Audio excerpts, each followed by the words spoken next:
Hi, it's Mike Stiles. This week on the Content Marketing Quickie, something a little different, a little special. My takeaways from this year's Content Marketing World 2016 in Cleveland. Some of it was stuff I learned, some of it was stuff I knew but needed to be reminded of. Let's see if any of this will provoke your thoughts. Had a chance to chat with content marketing emperor of the galaxy, Joe Pulizzi, and expressed my appreciation for his calling out that after banging the drum for 6 years, only 20% of organizations are fully committed to this content marketing thing. And a lot of what is being done is just the making of more marketing assets, not audience building or storytelling. And because he believes lame content hurts your brand worse than not doing anything at all, he's calling on marketers to get in or get out. Stop saying you do content marketing and just go do interruptive ads and admit that that's all you're willing to do. Much needed tough love. Lego's Lars Silberbauer, whether he realized it or not, said something kind of profound that speaks to how we view our products versus how we view and do our marketing. He said Lego is just a brick. That's the product. It's a fine product, but it's the imagination put into those bricks and the content made around and using those bricks that makes Lego what it is. So if you have a decent product, but you're not putting any story or imagination into it, your product is probably just sitting there like a brick. Andy Crestodina made me take a lot of notes. He said the stuff we're making, it's mostly not working. 75% of articles have 0 external links, and 50% get 2 or fewer interactions. Another truth you should probably accept, a mere 1% of people on the internet actually make the internet. Everybody else just lurks and consumes content.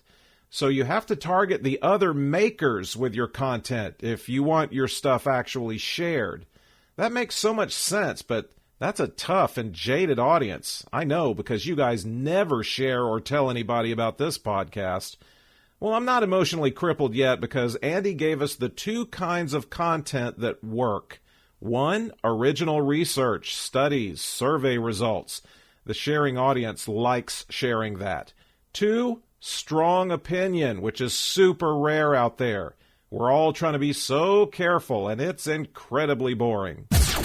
Got some good contextual marketing to mobile advice from Rebecca Lieb, who says, content is getting increasingly visual and abbreviated, and buyer decisions are broken up into multiple micro moments of info gathering and question asking. So the question I'm asking that might make you shiver is, can your brand be the answer provider in a one question, one answer consumer future?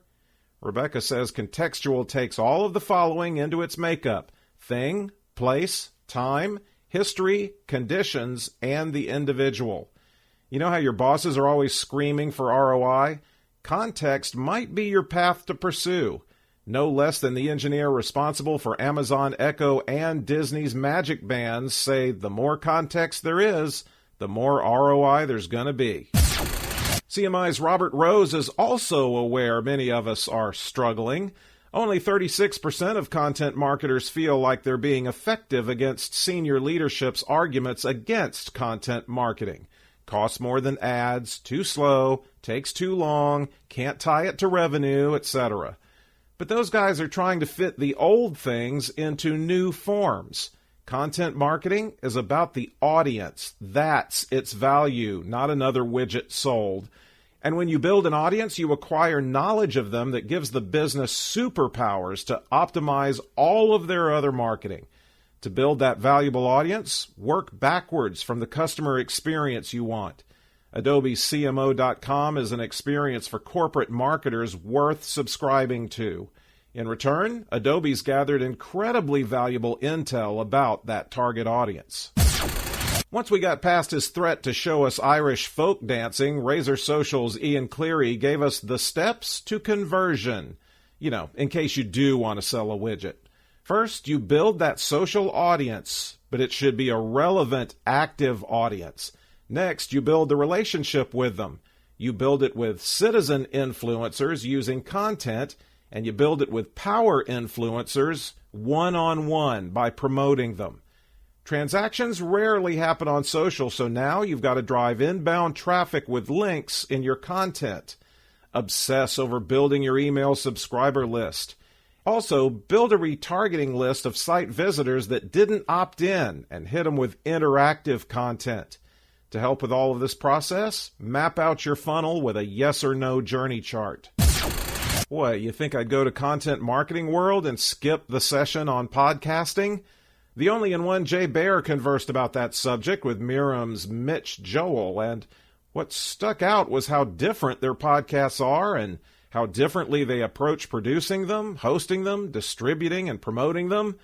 And that's the point, right? Podcasting is so creatively liberating and the topics and methods so diverse, the opportunities for brands are wide open.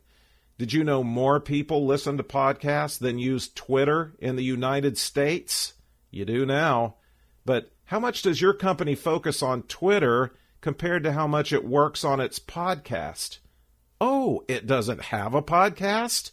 Well, that's smart, seeing as how the average podcast listener listens to 5 podcasts per week.